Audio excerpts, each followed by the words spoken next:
The wind howled like a banshee, whipping rain against the warped windows of Blackwood Manor. Lightning painted jagged lines across the storm-racked sky, momentarily illuminating the moss-covered facade and gables that clawed at the darkness. My wife, Sarah, huddled closer to me, her hand trembling in mine. We were fools, I knew it.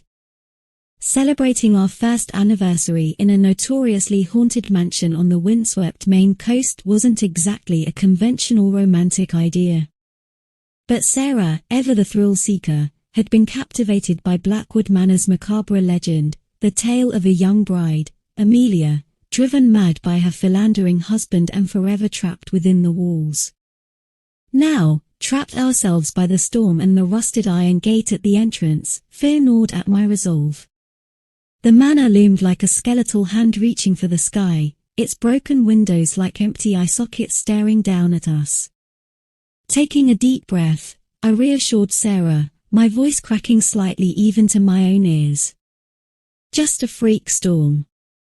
We'll get inside, find shelter, and by morning, this'll be a funny story. The heavy oak door groaned open with a rusty scream, unleashing a wave of stale air and a scent of decay that sent shivers down my spine. Inside, shadows clung to the dusty corners, playing tricks on our eyes.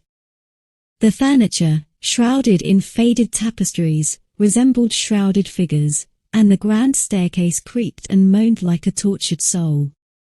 We ventured deeper, drawn by an unnatural stillness at the manor's heart. We found it in the library, a vast room with walls lined with leather-bound volumes, bathed in an ethereal moonlight filtering through a broken stained glass window.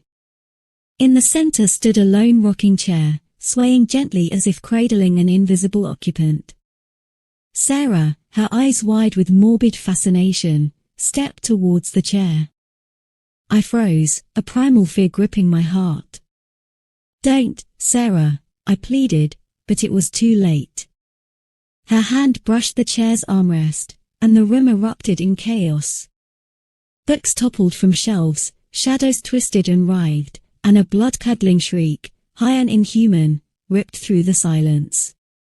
Sarah screamed, a desperate cry for help, as icy fingers grasped her ankles and dragged her towards the rocking chair. Panic surged through me. I lunged for Sarah, grappling with unseen forces that felt like whispers of cold breath and malevolent laughter. In the struggle, I stumbled, hitting my head on a fallen bookshelf. Stars exploded in my vision, the world tilting on its axis.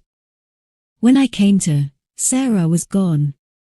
The library was silent, bathed in an eerie stillness.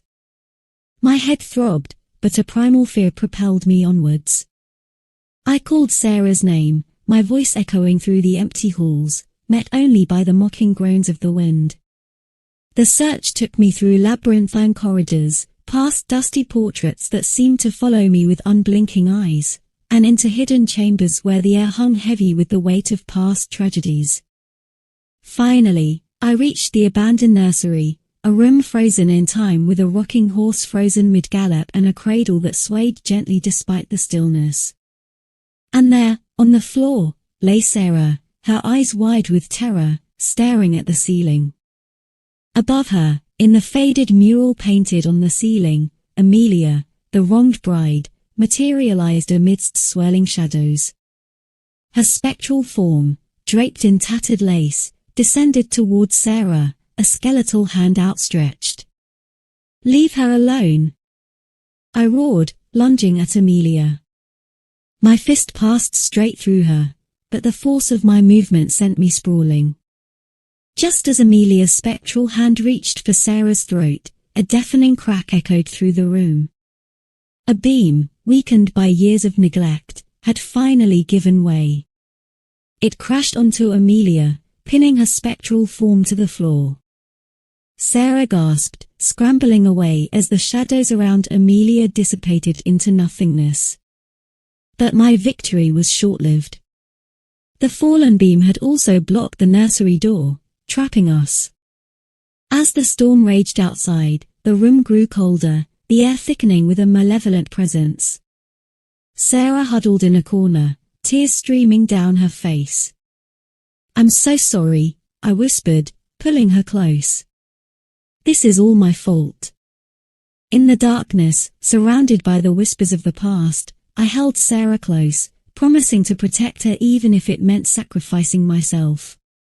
We spent the night huddled together, listening to the groans of the house, feeling the icy presence closing in. Morning brought no relief. The beam remained lodged, the only exit sealed. Hunger gnawed at our bellies, thirst parched our throats. But worse than the physical discomfort was the growing sense of dread, the feeling that something else was now stirring within the manor's walls.